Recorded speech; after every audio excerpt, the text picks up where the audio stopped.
Hello and welcome. My name is Jane Grover and I'm with CMAP, sponsor of this CMAP Talks. A few protocol notes for those who have joined us this morning.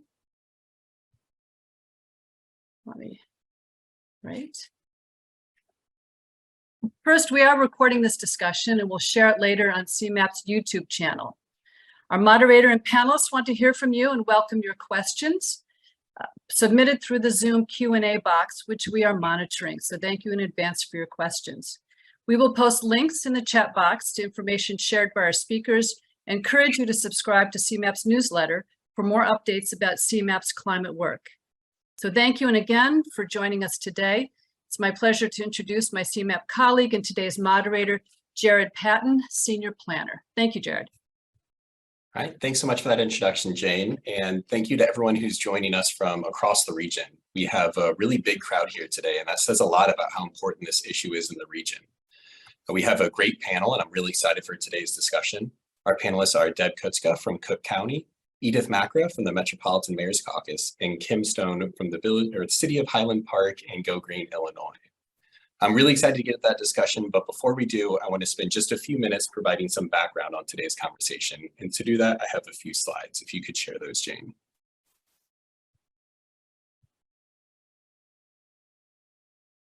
Well, while Jane figures that out, I can go ahead and get started. So today's webinar really has its roots in the most recent update to CMAP's Regional Greenhouse Gas Emissions Inventory, which was published at the end of last year. That project was really valuable for two reasons. First, it provided an update on where we stand as a region.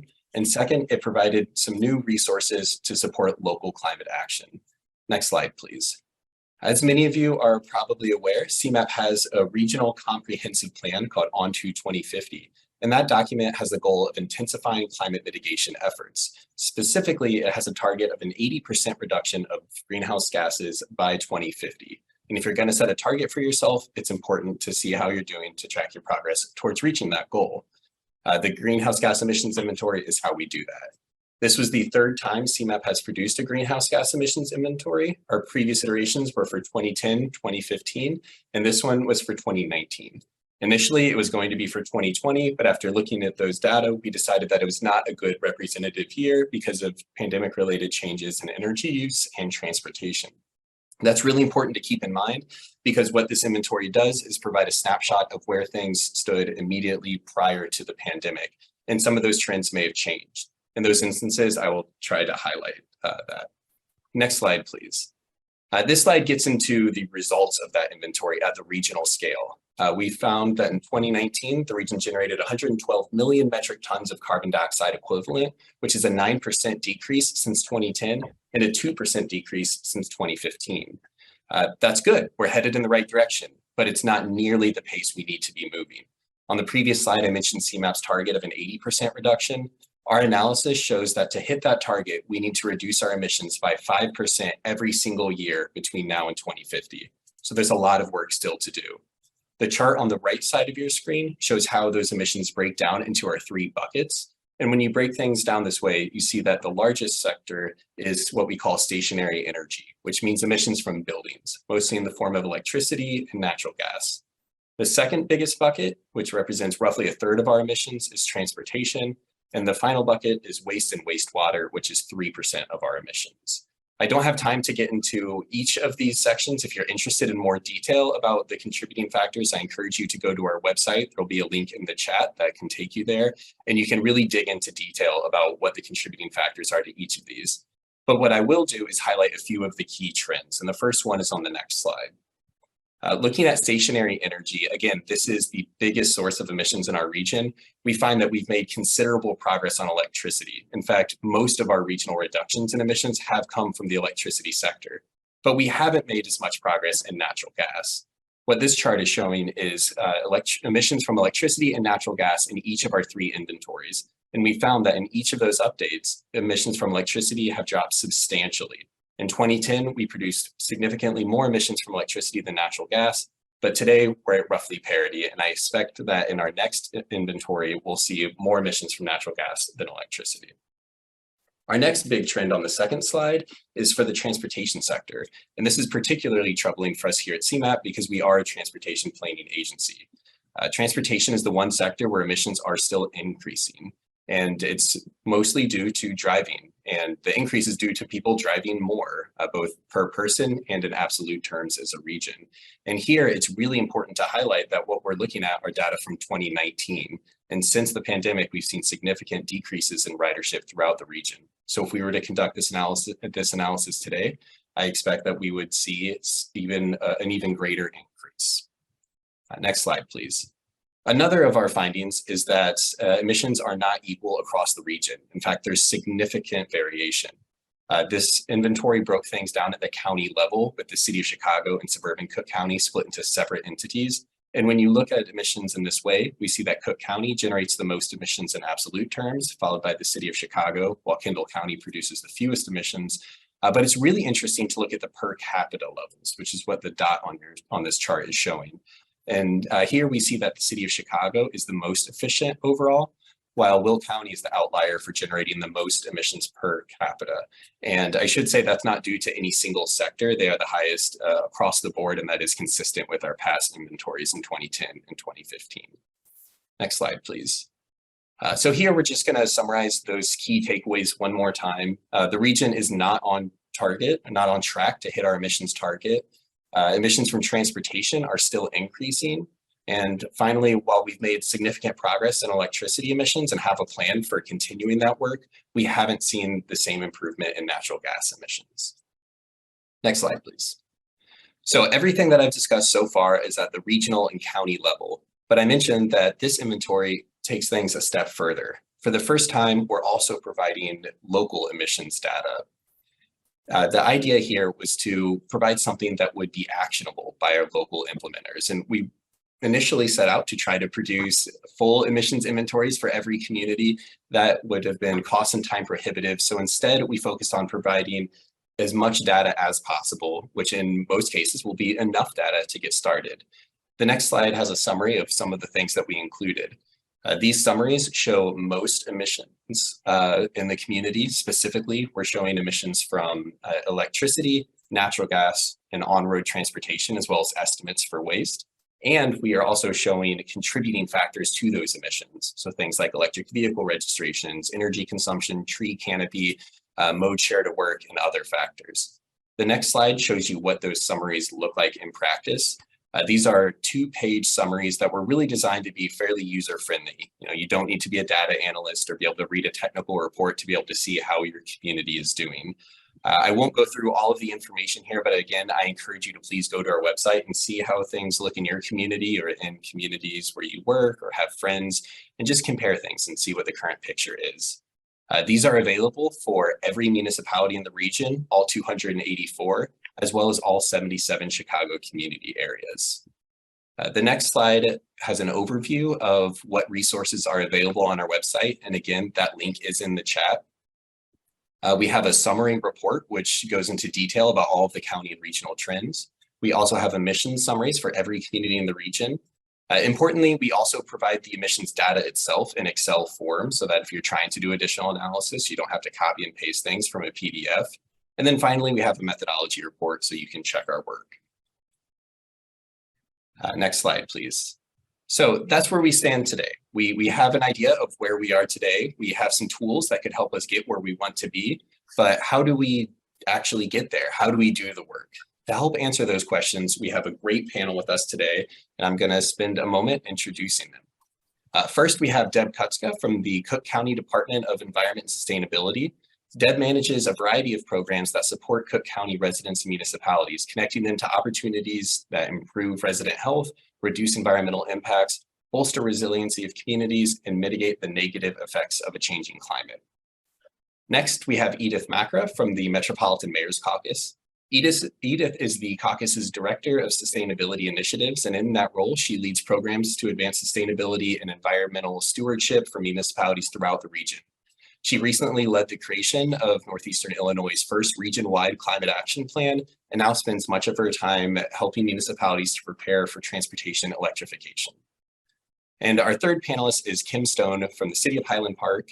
Kim has worked in environmental policy and advocacy for over 20 years and has served as a council member in Highland Park since May 2013.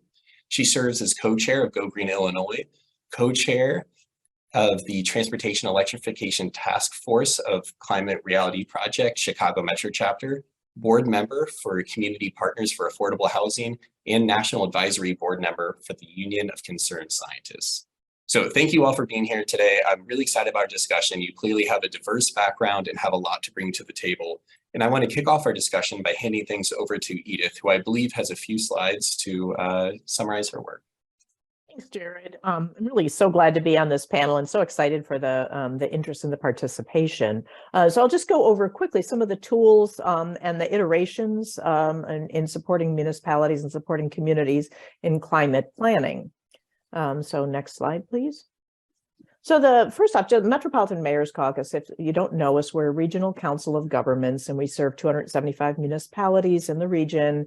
And our since we work for municipalities, our focus is really on enabling municipalities and connecting at a regional level. The Greenest Region Compact was the first tool that we had on sustainability, and it was really designed to look across our membership and empower municipalities of all strengths and sizes to find their place in sustainability and to really understand what it's about. So it was a very practical, inclusive program that was put together by looking at all of the sustainability plans already written and all of the work that municipalities that everybody was doing on sustainability. So in that way, it became widely inclusive, and I made the leap and call it consensus sustainability goals. So the Greenest Region Compact was launched in 2016. It functions in three parts. And the first is the actual Greenest Region Compact, or a pledge to support those consensus sustainability goals. And that has been wildly popular. So we did a lot of research, condensed sustainability goals down into 2 simple pages and asked for formal endorsement by municipalities. And we've had others, including counties and other sub-regional councils of governments, support the goals formally. And that's now the largest regional sustainability collaborative for municipalities in the US. The next part of that, and maybe one of the other reasons it's been so useful to communities, is the GRC framework for local action. And I'll talk a little bit more about that on the next slide. And then among the more powerful components now of the Greenest Region Compact is that we move ahead for collaborative action. We not only empower local governments to take action on sustainability, but we leverage the voice of our very large collaborative now in gaining support for and traction on and movement on some of these goals. And as Jared mentioned, like on transportation electrification. Next slide, please.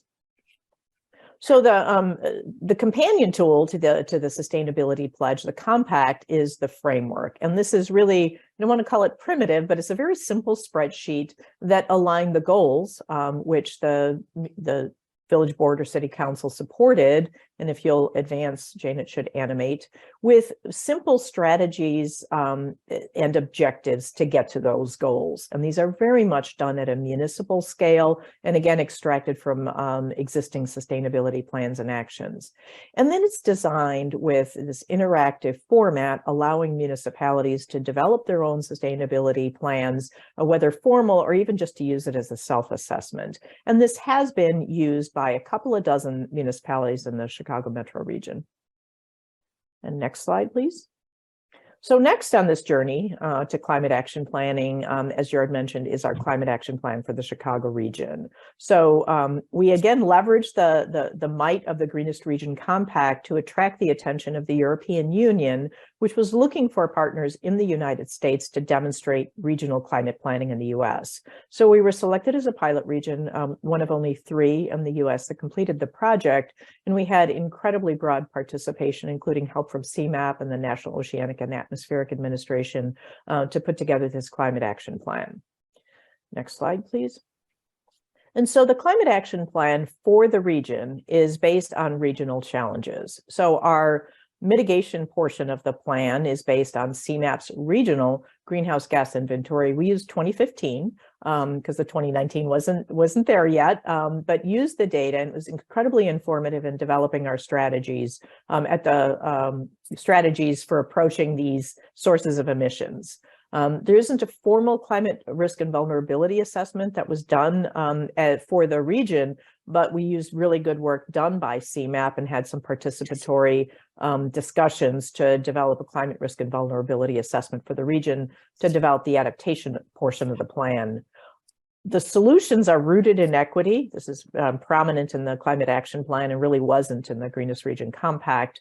But the unique part of our plan is that we come back to our municipal roots. So all of the strategies for addressing these regional challenges are tailored for municipal action. And so we looked at the three primary levers for municipal action. And in our true collaborative fashion, working with the Kansas City group, they came up with these levers and we loved them. And so the first lever is lead, the ability of a municipality to demonstrate leadership in their own operations, climate leadership in their own operations. Next one, surprisingly powerful, is to encourage others, including residents, businesses, and other units of government to take climate action. And then the last one, which you probably thought of first, is to enact codes and policies for climate action. So the whole plan is structured around these municipal levers rooted in the regional analysis. And then the next slide and the last slide. So these two documents now out there and used by municipalities are need to come together. So we have the Greenest Region Compact, and I'm using one strategy that was common to both. So on the top is the Greenest Region Compact, and on the bottom is the Climate Action Plan objective. And these two are nearly the same. There are some differences, however. One is that the GRC framework is this incredibly useful platform. The second one, the Climate Action Plan, is really focused and aligned with what we need to address now to reduce emissions. And so next up for the Mayor's Caucus is to align these two documents and continue to offer this step down from what CMAP is doing at the regional level. One of the reasons we're so excited about the community snapshots is it's just another tool in this step down from this regional knowledge that we have to empower local action. The other part that we really need to do is to develop or identify metrics and develop a reporting platform for municipalities to measure their own progress, share it with their constituents, and then to be able to capture that progress at a regional level as well. And so no better person to take the baton for the next part of this presentation than Kim Stone, who is very active in the Environment Committee and was a contributor reviewer for the Climate Action Plan. So Kim? Thanks, Edith. So as Edith said, we've got the Climate Action Plan. And as Jared said, we've got some data from CMAP that is at the level of individual municipalities. With climate change, most of the attention and resources are really focused on large cities, but suburbs can have a major impact when they work together and implement some of these strategies, yet they often don't have the capacity to do so. And that was sort of the impetus for the Climate Action Plan at the regional level. Highland Park has a greenhouse gas emissions inventory, and we have made commitments and set goals for climate reductions. However, most municipalities aren't able to do that. And even Highland Park can't do it on our own. So that's where the Climate Action Plan and the CMAP data are really so helpful. You really can't be successful unless you know where your emissions are coming from and whether the actions you take are making a difference. So these resources are really what we need. I want to also mention Go Green Illinois, because Go Green Illinois is a collaboration of local environmental groups, and often municipalities are doing things at the city level or the village level. But these Go Green groups or local environmental groups in many of the municipalities around the Chicago area. And those organizations can be helpful to the cities. They can provide information, they can help with public education, they can take direct action, and they're often doing these things. And Go Green Illinois is a forum where we share these ideas across all of the different Go Green groups.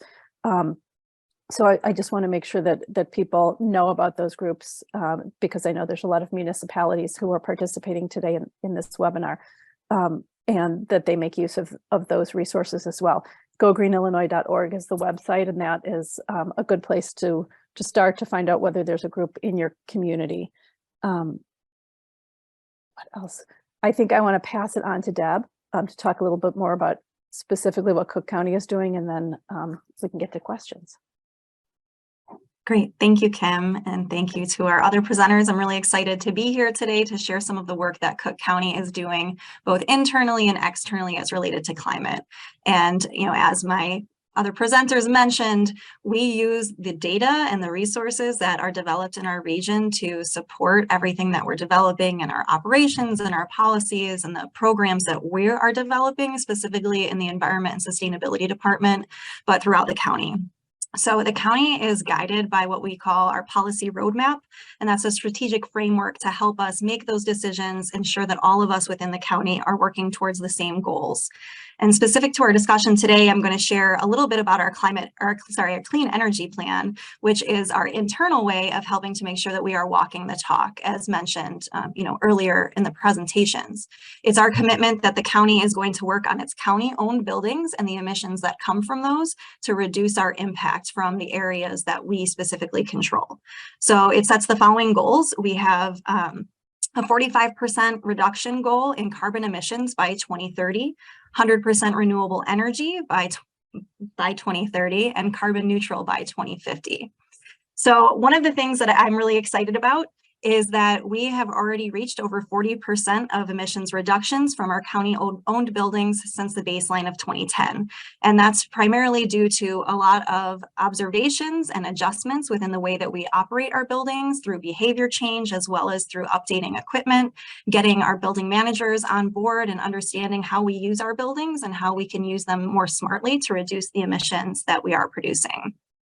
We also last year released an RFP for a power purchase agreement for the county, and this is going to be a big way to help us reduce our reliance on fossil fuels and improve our renewable energy goals. So that's something that we're hoping to make an announcement about soon. It's still in development. We are also fortunate that we recently received a large sum of funds through the American Recovery Act plan for the county. About $1 billion was allocated to the county to support initiatives that would help communities and individuals most impacted by the COVID-19 pandemic. And as many of us know, those are often the same populations that are really hit hardest by climate change. So it makes sense that when we were developing our projects and program proposals, that we were trying to meet the needs of both those COVID-19 impacts and potential climate change impacts. So for residents specifically, one of the programs I'm really excited about being part of is our Healthy Homes for Healthy Families program. And this partners with our Department of Public Health's lead poisoning prevention program, where they're already going into homes and doing lead remediation to support a healthier environment for families within the county. But we're going to be partnering with Elevate to support whole home assessments that look at energy efficiency, indoor air quality, water conservation, and utility bills, and then doing full retrofits for these families that are already getting the lead remediation through the public health department. And this is a way, again, to help give back to the community members that we have within the county to improve their everyday health and also to reduce the impacts that their homes are having on the planet, to address, again, more of those stationary emissions that Jared mentioned in his presentation. We're going to be announcing a renewable energy subsidy program for families to make renewable energy more affordable on their residences.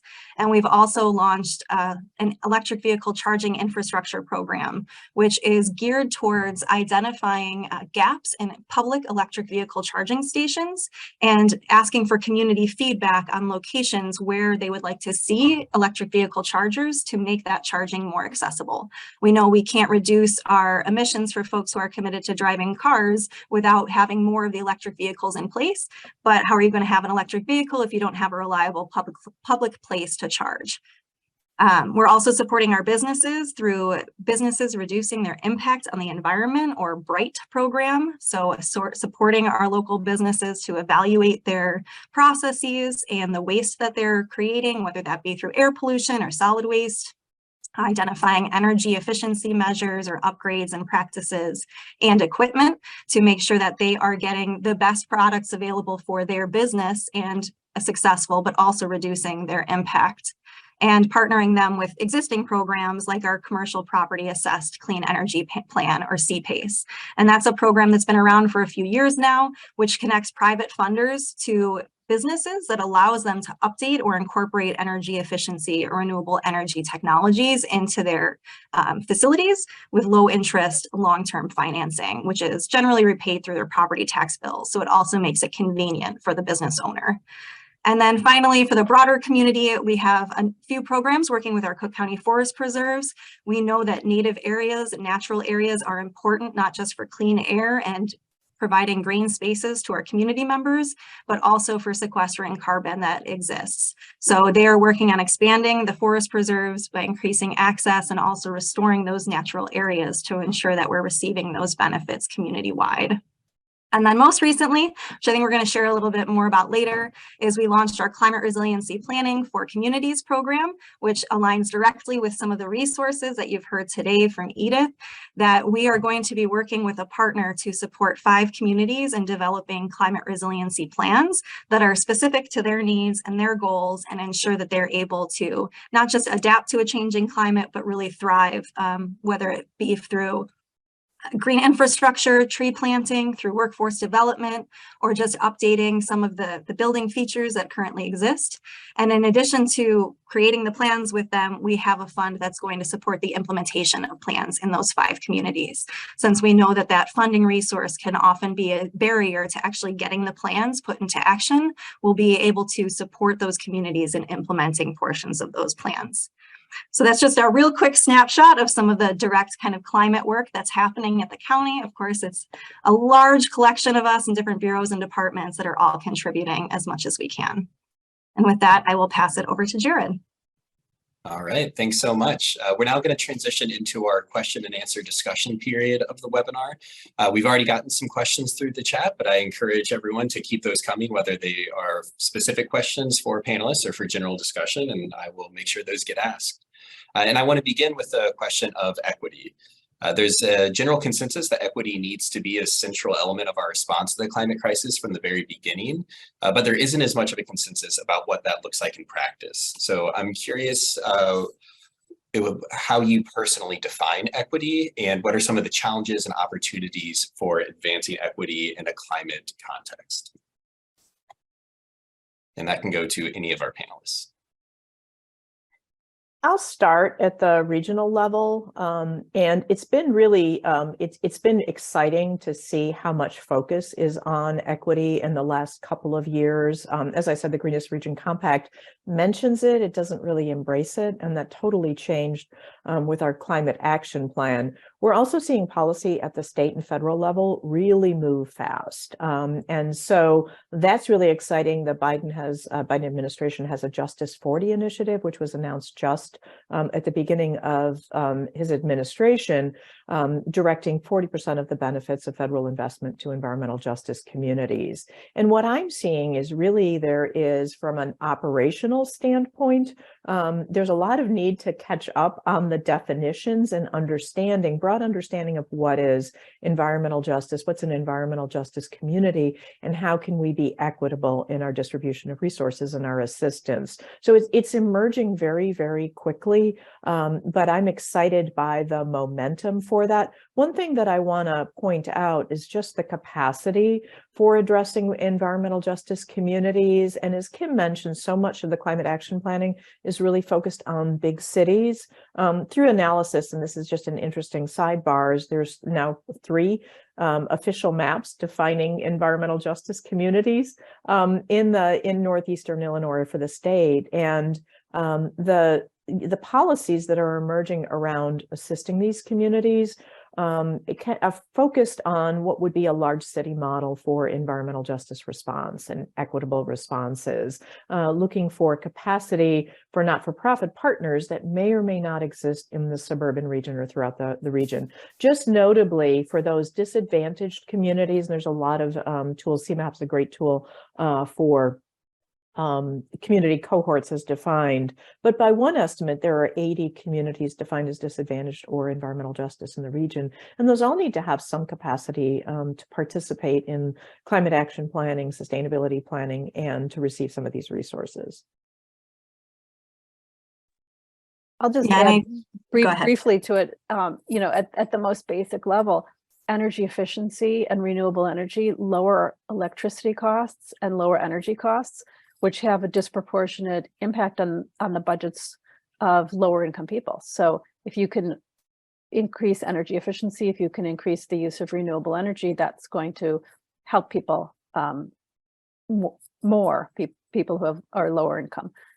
So it's really important. I'm similarly glad that these were considered in CEJA and also in the Infrastructure Investment Act and the Bipartisan Infrastructure Act, the federal bills, so that the incentives are based a little bit more on income level. So people at the lower income levels can have access to some of these technologies to reduce their energy use and the costs associated with it. I think equity was a central piece of how we were developing our ARPA proposals for these projects. So the county did issue a large net when it came to trying to identify how to allocate this funding. So we asked community leaders, we asked for resident input, and there were surveys, focus groups, all kinds of opportunities for folks to suggest what they think would be beneficial for their own communities. But we were also working along the same timeline with our equity fund. So we've got an equity fund task force, groups that have been coming together again to align the county's work and priorities with an equitable focus. And so it's been a way to get us all on the same page and make sure that we are thinking about it in program design. So like Kim said, knowing that the barriers when it comes to utility bills or the upfront cost it takes to do retrofits or replace your roof to improve weatherization, like all of these things for homes, we knew that there was something that we would be able to step in then and take some of that upfront cost off of the burden off of these families and these residences. And when you take that burden off and give them a healthier home, then you're also freeing up income and improving healthy lifestyles so that they can be working their jobs, taking care of their kids. You know, it's a community for all of us, making sure that we're not leaving folks behind. And like I mentioned with our electric vehicle charging station, again, it would be great if we switched out all vehicles to electric vehicles. We had charging stations everywhere, but that's not the case. So our team has been working together with our GIS team to create a lovely map that shows deserts of where public charging is not available or accessible, and how we can just close some of those gaps with this funding that we have, so that it's a start. It's a way to get us to that next step. All right, thanks so much for that. I now want to switch gears a little bit and move on to a question that we have about supporting transit at the local level. So I mentioned during my presentation that we've seen transit ridership drop pretty significantly throughout the region, and there's a lot of work to try to support that at the regional level. But a lot of the factors that influence whether or not someone uses transit are not in the hands of transit agencies, but rather come down to local government decisions. So I'm wondering if you could speak to what local communities and local organizations can do to support transit use within their communities. Okay. You're up to your eyeballs on that. Why don't you? I am up to my eyeballs on this one. So there's a lot that we can do. Let me kind of lay out broad categories, and then you can tell me how much detail you want, because I can talk for days about this topic. We've got to, obviously, Deb already mentioned EV charging and the importance of converting the fleet to electric and reducing emissions from vehicles that are on the road, but we also have to get people out of their cars. And I saw Kyle was on the list of attendees here who was at Active Trans and is now at RTA. And Kyle really says it best when he talks about the importance of reducing single occupancy vehicles. For so many reasons, environmental reasons, for health reasons. It helps the infrastructure, less wear and tear on the roads. And it also helps build community when people are out seeing other people, either in public transit or on foot or on bicycle. They talk to each other. They go into stores and restaurants and cafes and patronize local businesses. It's just, I think, a much happier community. So we've been working locally. We have a complete streets policy in Highland Park. I believe Cook County has a complete streets policy. The state of Illinois has a complete streets policy. Many of our municipalities do. And the reason that there are so many different complete streets policies is because there are so many different units of government, and each one is responsible for different roads. So within Highland Park, we have some state roads, we have some county roads, we have some city roads. So each of those different units of government needs to have its own complete streets policy, which governs what happens on those roads. And a complete street basically is just one that gives equal rights to all users of the road, whether they be pedestrians, bicycles, cars, whether you're on a scooter or in a wheelchair or a walker. You should have equal access and equal opportunity to safe passage on those roads. So Highland Park's Complete Streets policy is about 10 years old. We're currently in the process of revising that policy. But that policy has been really useful in terms of making sure that new construction is built with sidewalks, that we've been able to incorporate fixing gaps in the sidewalk network into our capital plan and into our budget each year. We also are now in discussions about our first bike lane in Highland Park. That's been a bit of a contentious discussion, but I believe that we can come to a good compromise position that enables us to have that bike lane so that we can calm traffic and improve safety for all the users of that segment of road. I know that there are bike lanes primarily in Chicago and in inner ring suburbs. There are very few out further in the suburbs. So this would be, I think, a precedent setting thing. And I think it will help people get out of their cars if they feel safer on bicycle or even on foot, because you get the bikes off of the sidewalks by putting in a bike lane. So you reduce vehicle crashes, you reduce bicycle crashes, you reduce bicycle pedestrian crashes. It's just safer all around. There's lots of evidence that shows that. So those are, I don't know, those are a few of the pieces. Well, and I'm glad, Kim, that you mentioned the different jurisdictions.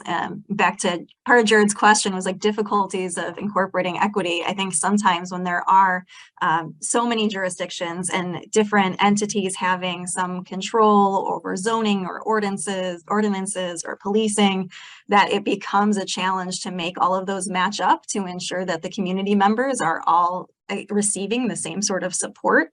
And when you have different roads and different walkways and areas controlled by different entities, the fact that we are working together as a region will improve the system for everybody. Because if we're all working towards the same goals and we are working towards things like complete streets, then it shouldn't matter whose jurisdiction it is, because we're all reaching the same, end result for our users. And I'll conclude with just thoughts on that question. And thank you for leaving me gaps to talk a little bit about the municipal role. I've really enjoyed working on the climate action plan, really appreciating the role of local governments in addressing this really important source of emissions and climbing. And of course, things really have changed since the pandemic. In a couple of ways, but focusing specifically on local government response to climate, the Metropolitan Planning Council and Active Transportation Alliance approached the caucus last year and said, let's really take that portion of the climate action plan and work with it a little bit. And one of the things that we did is we looked at models for what a local government can do within their own resources, and again, those unique authorities they have, to really drive participation in transit and active transportation. And we did a series of listening sessions, and I found this really heartening last year. And we talked to local governments, other councils of governments around the region. And I'm really pleased to see Village Trustee Bob Israel from Northbrook on the webinar, and then chatting up in the comments, is that what we heard from the village officials is that there's a real growing demand for access to active transportation. And that's one of the good things that came out of the pandemic. Kind of to Kim's point about people getting out and walking and talking, it became a thing. And there was more and more demand for safe access to trails that connect up to transit. Maybe that wasn't the focus right during the depths of the pandemic, but once people are out and about in communities, and the role of local governments, I mean, that was asked, is to make those connections. They're not the transit agencies, and those plans and the investment need to happen by those leading transit agencies and transportation agencies. But that welcome, Matt, to an active transportation and transit system is something that can be done by communities and by municipal governments. And it's a great challenge to try to respond to that. Right. Well, our next question is related to something that I think we've kind of touched on a few different ways, but it's a good question. I think it deserves addressing directly. Someone is wondering what practical advice you have for smaller or less affluent communities who are interested in developing climate action plans, and specifically keeping in mind the limited staff and financial resources that some communities have to do this work. That's why Edith developed the regional climate action plan, so you don't have to. Thank you, Kim, because I'm like, oh, let me take that one. Yeah, go. And so that really was where we were going. What we have is the foundation of the Greenest Region Compact. So I'd say that's a great start, is to look at the Greenest Region Compact as a template for really understanding that climate action can be as simple as making sure that you access all the resources that you have for trails and bike lanes and things like that to get people out of cars, and making sure that you partner with utilities, kind of to Deb's point, and other resources to help people save energy. That's really fundamental. That's climate action. And one of the projects that we're super proud of at the Mayor's Caucus, leveraging the Greenest Region Compact Collaborative, has to do with codes and policies that will remove barriers to clean energy. We started with a program called Sol Smart, and that's SOL Smart, to drive investment in solar. And when municipalities know what to do to help accelerate solar development, it can be wildly impactful. So the village of Schaumburg became a Sol Smart designated communities and has seen a 23,000% increase in rooftop solar development by streamlining codes and policies. I mean, it's crazy growth in that. We love that model so well that that's what now our EV readiness program is about, is making sure that your zoning codes are ready for transportation electrification, to making sure that you've got a permitting process that works and that your staff is trained and that you're ready. And that's all sensible climate action. So more directly to the point, Greenest Region Compact helps identify those. The climate action plan is the next step forward. And then the missing piece of the puzzle is having the fundamental greenhouse gas snapshots at the community level. There's still some work and creative work to be done in creating a plan from that, but you've got all the pieces there. And I'd like to offer the assistance of partners on the panel here to continue to work in that direction to empower municipalities to do climate action planning with these great foundations that we have. And I've got to add just a little picky detail that don't retype the Greenest Region Compact. I know one community did do that. There's a spreadsheet format of it, and you can just take that spreadsheet format, and then you can look at the data from CMAP, and you can figure out where the points are that you can have the most impact in your community. And then you can just basically edit the spreadsheet and use it, and that's your climate action plan. So it's pretty easy. You don't need a staff person necessarily to do it. You need just an interested staffer who has a little bit of time, or even an intern. Yeah, and I think that's a big thing too, like interns or higher education institutions, folks who are looking for that training and support can sometimes be another resource. I know like UIC has a data team where they're always looking to help support different projects to use their skills, build their skills, but also make a difference.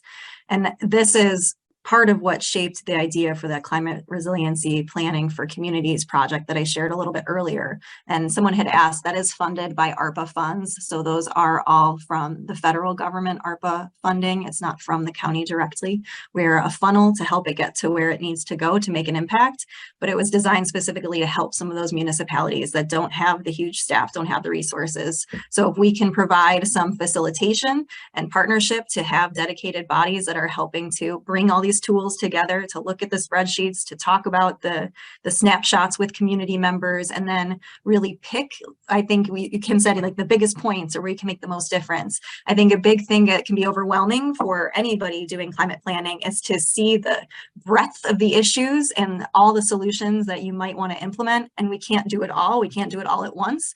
So really being thoughtful and strategic on which ones you're choosing to address first and foremost. It's better to do something than to do nothing. So if you can take those climate action plans and start from somewhere, then you're going to be building off of, reducing something else that your future administration or your future leaders will need to help build moving forward.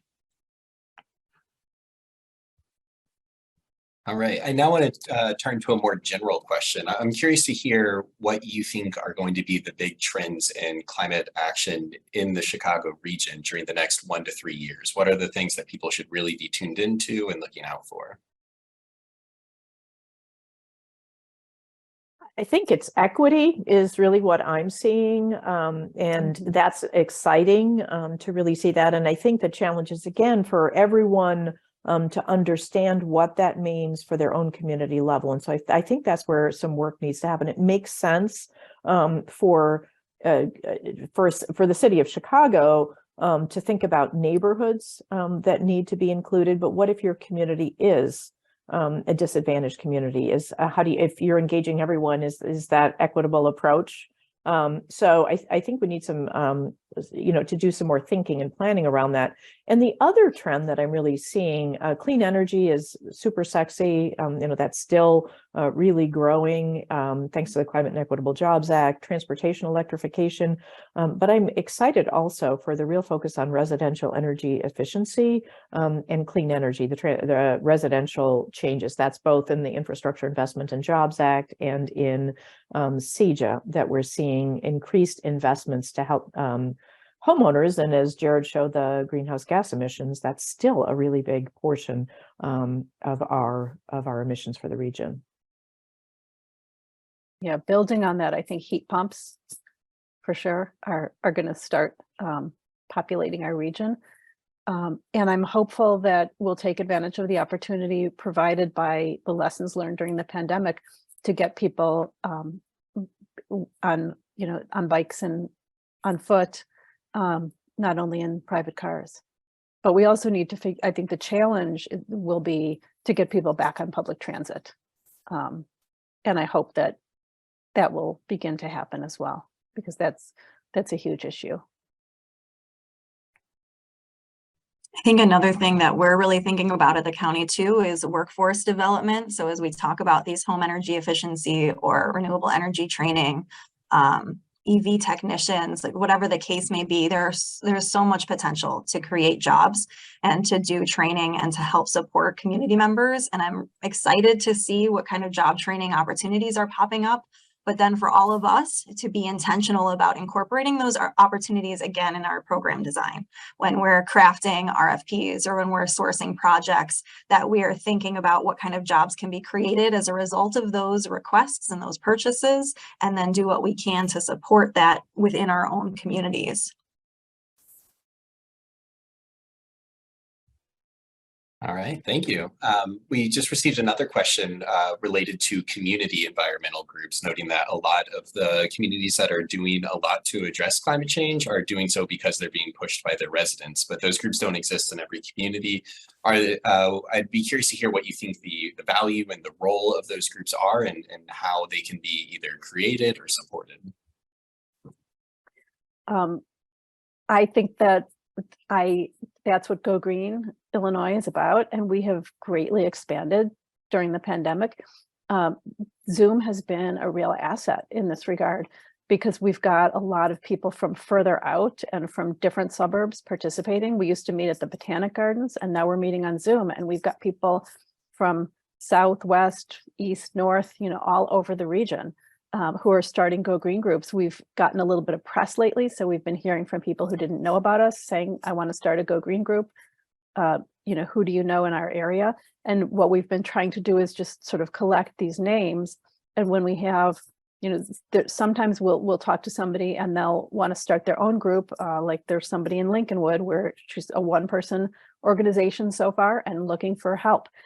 So if anyone knows anyone in Lincolnwood interested in getting involved, let me know.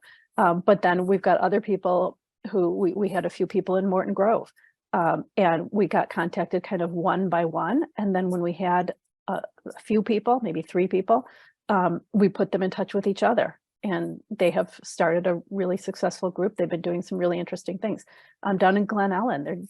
And groups are doing things from, the Glen Ellen just was talking yesterday at a meeting about a sports equipment swap, where they have people collect used sports equipment, and they have this event coming up in the next few weeks, sometime this spring, where they have families come in and one day drop off all the equipment, and the next day people come in and they can pick up new equipment so that that doesn't all go into the landfill. And then we've got people doing pollinator and habitat gardens, and we've got people working on more electric vehicles and electrification, climate action. So we've got kind of across the board different topics that people are working on. And to start a Go Green group is simple. If people are interested in doing that, they should just go to the Go Green Illinois website and either contact us through there, or there's some resources on the website about how to start a Go Green group. And as I said, we meet every other month and just share information and ideas. So that makes it kind of more useful at the regional level as well. And I'll add on to that. First of all, endorsing the value of the Go Green groups, and also recognizing that maybe that momentum doesn't bubble up in every community, and the energy and the momentum that the Go Green groups have, and really sparking that, particularly that encouraging fellow residents to get involved, has been really impressive. But a municipality has the ability to create their own group through statutory formation of a citizens commission. And those have been really powerful, very accessible, particularly in the suburbs. Sometimes that takes a little bit of doing too, and you might see a few activists approach the village board or city council and say, we need a sustainability commission to drive this. Sometimes you'll see it actually come from municipal leadership, the mayor, the staff, the trustees, and that can be a really powerful way to make sure that sustainability initiatives are closely tied to municipal government, and that the municipality is both transparent and accountable. So that's another tool if there isn't the Go Green Group network in your community. Yeah, and I think this is something we've been thinking a lot in our area. One, again, just getting community input and where you're getting those community voices from. Are they organized groups, or are they just engaged individuals who want to make a difference, trying to identify those pockets of people that want their voices to be heard but don't have the forum for it yet? So helping to direct them to those forums where they're able, but also for us is connecting with community groups and community leaders that may not be specifically focused on sustainability or on greening, connecting with faith leaders or small business organizations or all these other like special focus groups where we can connect with an audience of people and tie it into the sustainability or climate goals that we have, I think is important as well. We've been working for a while at the county to think about environmental justice and equity, as I mentioned before, but internally talking about environmental justice. So talking about what it means and how it would impact, thinking about this lens, how it will impact our programs and our policies. And we're going to be asking for community feedback, and we're working out on how to figure out the way to do that in the most equitable way, knowing that there aren't as many community groups potentially in the suburbs as there are in Chicago. And how can we make sure that we're not overburdening, again, those same voices, that the same community groups aren't being the ones that are asked to provide input for all these different plans and all these different projects, and that it's not the same individuals who are we're asking to give up their time and the emotional labor that goes into sharing their life experiences or taking time out of their day to provide us with this input and feedback. So that's something that we're going to be very intentional about shaping as we move forward, again, working with our equity fund and other community members to see how we can do that in the most meaningful way to give that transparency and also build some of these programs together with community. Yeah, that's great. So we have just a couple more minutes, and before we close out, I want to recognize that while we've covered a lot of ground in this discussion, there's so much ground that we could cover. I want to give you an opportunity to raise any points that we haven't addressed yet. So is there anything that we're missing? Do you have any challenges or opportunities that you've been thinking about? Any lingering questions that you might still be mulling over? Anything for the group before we leave? I'm seeing a lot of questions just on funding, and one of the things that I talked about this with what's coming next is equity. That that's evolving. The funding and the realization that the communities can and should be empowered to take climate action. It is bubbling up. So there is a provision in CEJA to support climate action planning for communities. It's not implemented yet. There is a new request for, or a new grant program, RFA, that the EPA is creating to look at empowering communities to reduce climate pollution. So I think it's coming to those of you that are really looking for funding resources. And I also want to just comment on the where that funding comes from. So some of the pre-webinar questions were about funding for municipalities, but also recognize that if you, like in Cook County's BRIGHT program, where you're working with businesses, or if resources can get to your residents, that's also climate action. So I just kind of wanted to point all that out in terms of funding. It doesn't mean the municipality has to score a grant per se, but if you're getting some of those resources, in the utilities, the other grant programs to invest in your community, that's still climate action. And, some things are easier and some things are harder. Jared at the beginning mentioned that stationary energy is 65% of our emissions in this region. The stretch codes, I want to give a shout out to the stretch codes. In development currently are new stretch building codes that municipalities will be able to adopt voluntarily. If we can make progress towards reducing energy in our buildings, that will go a long way to getting that number down. Things like natural gas emissions are really, really difficult to figure out how to lower in this region because we need heat. I have a solar array on my house. It's the same size as the array that my brother who lives in San Francisco has on his house. It covers 25% of my energy use. It covers almost 100% of his energy use, including his heat. And I think the difference is it's the climate. I mean, that's the difference. So we really need to implement stretch codes. We need to implement changes to our building codes to make things more efficient moving forward.